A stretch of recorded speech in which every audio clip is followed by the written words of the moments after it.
চলে গেল, সম্পত্তি চলে গেল, কিসের জন্য? সত্যকে রক্ষা করার জন্য।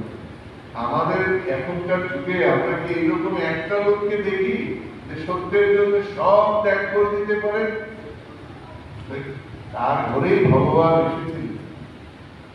সেই জন্য শ্রীরামকৃষ্ণ বলছেন যে সত্য হচ্ছে কলিযুগের তপস্যা, হচ্ছে সত্য। সত্য কথা কলিযুগের তপস্যা। সত্য কথা নিতে থাকলে, সত্য কথাতে থাকলে সত্যের ভগবানকে পাওয়া। কলিযুগে অন্য তপস্যা লাগবে না, সত্য কথা বলো, সত্যতে স্থির থাকো, সেটাই বহু বড় তপস্যা। এবং কলিযুগে নয়, যে কোনো যুগে সত্য কথা বলার একটা বহু, সত্য কথা বলা মানে সত্যতে নিজেকে স্থির থাকা, গায়ে মনোবাক্যে সত্যকে পালন করা। গায়ে মানে দেহের দ্বারা পালন করতে হবে, মনের দ্বারা পালন করতে হবে। বাইরে সত্য বলছি, ভিতরে তাতে হবে না, জানি না।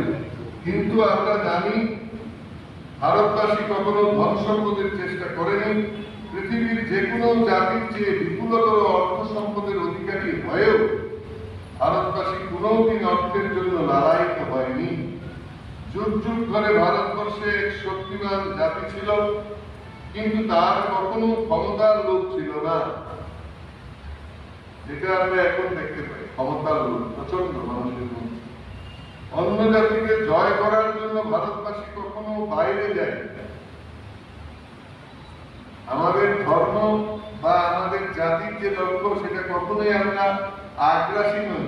অন্য জায়গা দখল করে নেব, অন্যকে আমার ধর্ম পালন করতে জোর করবো, সেই রকম কোন রকমের চেষ্টা ভারতবর্ষের, ভারতীয় জাতির আর জাতীয় আদর্শ নয়, কখনোই ছিল না।